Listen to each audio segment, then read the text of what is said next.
Hello, my name is Margaret Adele, and welcome to the sunny lit room because I am doing something sappy and sentimental, and I wanted the lighting to match. So I have gotten a lot of indie books. I think I've made that the biggest part of my channel at this point. This entire shelf up here is all indie books, and then I've got a couple more right here, and one day, probably one day soon, this shelf will also be all indie books, and all of the ones you see were sent to me by the author for review, because if I'm buying them for myself, I usually get the ebook version, but I always ask for them signed. Usually, I only expect the name, because it adds sentimental value, it could add financial value if the author's career takes off, and some of them have really taken off, so I love having them signed, but some authors take it upon themselves to put a message in the book or send a card or a letter with the book when they send it to me in the mail, and it's always the sweetest thing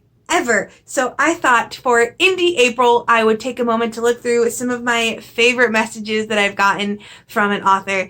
Now, I'm not going to talk about everyone because, again, whole shelf and a little bit of the next one, so it's a lot, but it's so sweet to get a little bit extra in a book, and it's something that is very unique to indie authors because it is one of those genres or areas of publishing where you can read the book and then go have a conversation with the author. You're not some, lowly peasant to the author's noble status.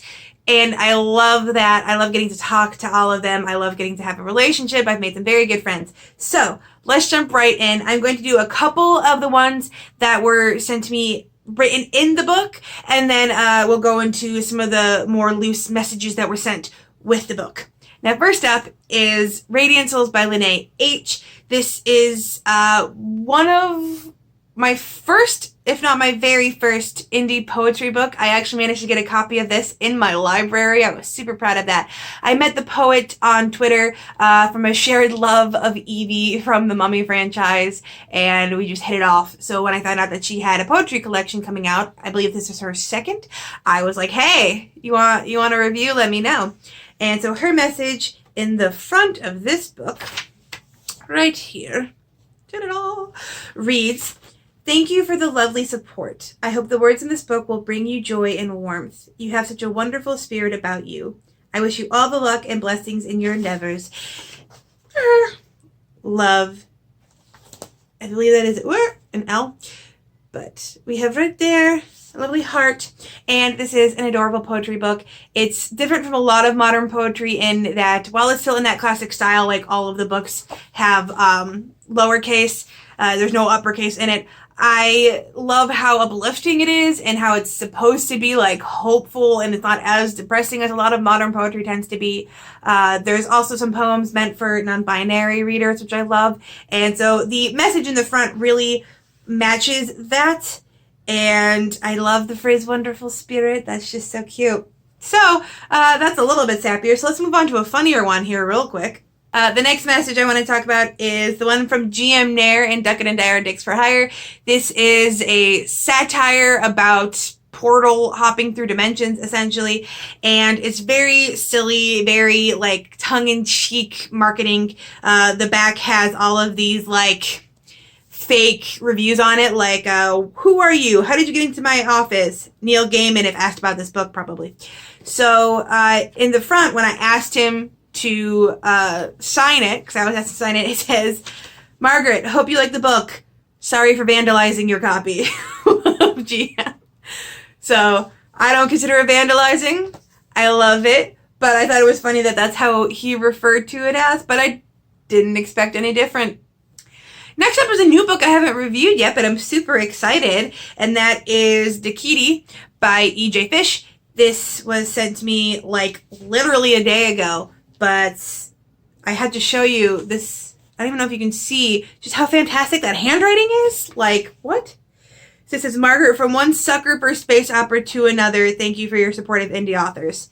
And if everyone could realize how much I'm a sucker for space operas and start sending me a lot of them for review, I would love that. But this is one of my latest copies, and I'm super excited for it because most of the time if I get a sci-fi or a space opera I love, I've like sought it out. So to have it come to me is delightful. And next up, we have all of the various physical copies of things that I have been sent. These are usually in with the book itself. And I wanted to start out with the one, can I find it? I don't know where the card is. I have lost the card, but along with Cenote City by Monique Quintana, I also got in that same package flower seeds. I once got flower seeds as part of it. And like, I both want to plant them and I'm also terrified that I will ruin it. So like, they just sit here in this pack while I overcome my gardening anxiety. But I thought that was so cute, and it does relate to something in the book, but that just seems like a really interesting thing to add on to any sort of book package. The book also was like perfumed and in nice tissue paper, and I think I might have even filmed myself like unboxing it, so to speak. So that's really cute too. I'm gonna have to try to find that. So next up is a little card just full by Janine Chambers, and she wrote, don't break your shelves, Margaret. Tunnel of Time. This is a lower mid-grade time travel, I think, kind of fantasy-esque story. It's a little hard to explain. But this is also one of the first mid-grade I ever did. And she has this entire lovely little card with it. I don't know if you can see because lighting is weird. Much better handwriting. She was also worried, she mentions in this note that she was worried that this book would end up on the worst indie books. And I haven't done an episode of that in forever, mostly because I keep doing reviews and stuff. But no review book actually ever ends up on the best and worst of indie books. That's for books that don't get their own review video. But she was worried about that. And she also gave me some insight that the characters in this book, the three sisters, are based on her granddaughters. And I thought that was so super cute. And also she mentions in the note, because again, there's just so much there, that she always has to send a note with every like book she sends, because apparently the postmaster of her local post office hates when like things are sent without correspondence. There always has to be something like a card or a letter with it. And I don't mind getting cards and letters with books. So like if any authors want to keep doing that when you send me stuff, like please. So this next card is actually pretty standard. I really just wanted to focus on how cute I thought the handwriting was. And this is from Cillian Rivers, who wrote All the King's Traders, and I like so desperately need the next one here because that ending.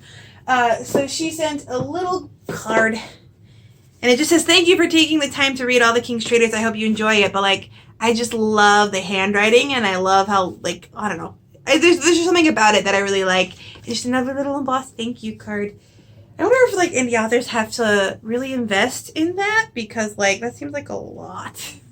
Up next is a letter I got from JT Harris, and she sent it with, I believe it was book 2. I believe I got it with Hunter Shan and not Prince Norelf.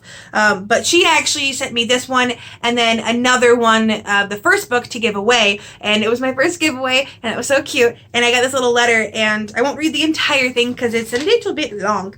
But I actually think I did read it fully on the channel too when I unboxed this. And it talks about how having that feeling as a writer when you come up with your second book that it won't live up to the expectations, and how it took a lot to move past that and keep working on book 3. And I am waiting for that one.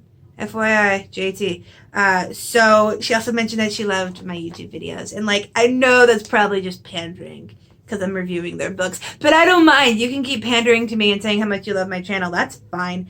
And so, it's fine. I love it. So this next letter isn't as sappy as some of the other ones, but I thought it was so professional looking that I had to go for it. And this is from Chaz Harris, who wrote, let me find it. I moved everything around. Why did I do this to myself? Haha. Soulfire. This is a queer-based mid-grade fantasy, which I loved. And his letter, let me cover this. You don't need to see my address. It's like fancy with a letterhead and typed out, and it's the synopsis and like who it's aimed for and some background information. And not as sappy as the other ones, but I just thought that it was very nice and professional looking, and it makes me feel more nice and professional to be getting letters like that. And they actually, this one does rival like the letters I get when I get ARCs from Bookish First, because a lot of times those traditional books will have letters with them, and like this one easily looks as professional as any of those. So good on you, Chaz. So next up wasn't one that I got with a book. It's actually ones that I got with bookmarks. I read Only Words by Summer Kiska, and yes, I'm also harping on her for the sequel because I need more of the lovable soft boy Jeremy Wizard. His name isn't Jeremy Wizard, I just got my words mixed up. Anyway, so I mentioned that I had lost the bookmark that I got that came with this originally, because I love when I get bookmarks of things, and I couldn't find it. And then she sent me this card with 2 bookmarks, one of which I still have. The other one, she was smart to send me 2. Anyway, she literally says, I sent you an Only Words bookmark and a spare just in case. And then she gave me a little teaser about what's going to happen in book 2, and I won't tell you because I'm not going to spoil it. You'll have to watch that review when I finally get it eventually. But I think what I love the most is the front of the card with a crazy witch squirrel. It's really funny how you can tell a lot about the author's personality based on the paraphernalia they send with their books, and I love it. So this next one is someone very special to me, and it didn't come with the original copy of the book. It actually came with the physical copy I got after. It's happened a couple times where I will read the e-copy of the book, and I will either have already done the review and the author decides to send me the physical copy anyway, or I have actually had one case where the author was like, hey, hold up on doing the review until I can get you the physical copy so you can wave it around in the video. So this was actually from Laura Diaz de Arce when she sent me the physical copy of Monstrosity, because I had originally read the e-copy, and this bitch is so extra, and I love it. Her letter has a wax seal with a Q, because her online persona, I think, is called Queta Author, Quueta, and so it's a Q and a wax seal on the letter because she is too extra for all of us. And it is also written in some very nice cursive, which I could not do. But the one thing I loved talking about the end, and it's something that I don't think about a lot, and I don't necessarily like to think about a lot because it makes me sad. So down here it says, there aren't many booktubers that would take that kind of risk, that would do it so wholeheartedly. It's commendable, and I'm excited to see where you will go. So this is talking about how how a lot of booktubers, if they do any indie reading, it's very minimal and it's very basic. And I think that's slowly changing. Slowly. I think we're getting more booktubers that are actively seeking out indie books, that are actively trying to make it a part of their platform, as opposed to, you know, throwing indie authors a bone every now and then. Because I'm definitely not the only one reading it. I definitely think I'm the only one that puts the word indie in their channel titles as much as I do. But I don't necessarily want to be the only one. But I love that I can help indie authors feel seen and feel legitimized in having a review in a video format, or even like a longer Goodreads review. So this one, I love this letter. And also I love the fact that she's so extra to put a wax seal on it. So this last author, I could bring up like 5 different messages from the same author, because she sends me a message with every book she sends. She will both sign the inside and send a card, and then send me a new copy of the book because she found out that the last copy had a typo on the spine, and I didn't even notice. So now I have 2 copies of Dread Pirate Arcanist, because the one that I had said Dead Pirate on the side instead, but I still keep it because it also has another message. So I could talk about any one of the messages she sent me. Shammi Stovall and I go a long way back. Is that weird to say? We've been working together for over a year now, And the one message that I really wanted to talk about, although I have multiple from her, is the sappiest of the bunch, but also the sweetest. And it was with the last book she sent me, The Chonker Coliseum Arcanist. And at this point, we were pretty much standard. We were pretty much working together for a while, and her career has started to take off. And the last part of her message here is, thank you so much for checking out Starmark Rising. That's the first of her books I ever reviewed. If you're watching me for the Frith Chronicles content, I'm also a big fan of her sci-fi. You should check that out too. But it says, and being an awesome reviewer of indie books, and the most sappiest line in this message that I absolutely adore is, destinies were changed when our paths crossed. And that is such a sappy, like high fantasy-esque line, but I'm in love with it because it's weird to think about that this isn't where I intended my channel to go necessarily. I knew I wanted to emphasize indie books from the beginning, but I never imagined what it would turn into. When I first agreed to review Starmark Rising by Shammi Stovall, I had no idea how many requests for review I would get. I mean, it's gotten to the point where I recently opened for review requests, and within 2 days of being open to review requests again, I had 2 new books on my list. And there's such a need, and there's such a joy about it. And I've heard, as she has said, that she actually offered that book to other booktubers to review, and they turned it down. And that's mental to me. And in general, like, I never thought I'd end up here with all of these messages and all of these books, and I'm imagining what it could be like to have an entire bookcase filled with indie books one day, and how fantastic the community is. Even though I'm not like an indie author, I'm indie author adjacent, and I always love getting the books in the mail or through email and on my tablet, and it's so sweet getting to be a part of this community that just wants to be authors and wants to be seen as legitimate authors, and that doesn't always get to be. So thank you to all of the indie authors watching this. You don't have to send me these messages when you send the books, and if you've only ever sent me an email and the PDF, that's fine. I'm not expecting any more. I wasn't expecting any of these. I've never had so many thank you cards in my life, but it's so nice. And if you have sent me one, just know that it is appreciated, that I keep every book with one of those messages in it, regardless of whether or not I was a big fan of the story. It could be a 2-star, but if it's signed with a message, I keep it. And I love every one of them. So that was me getting sappy and sentimental for a video. I hope y'all are keeping your sanity in the weird times ahead.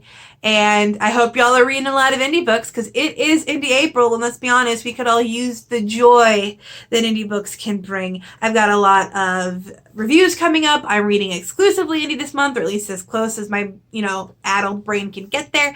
I've got some other fun indie author-centric videos coming up, so please, please stay tuned.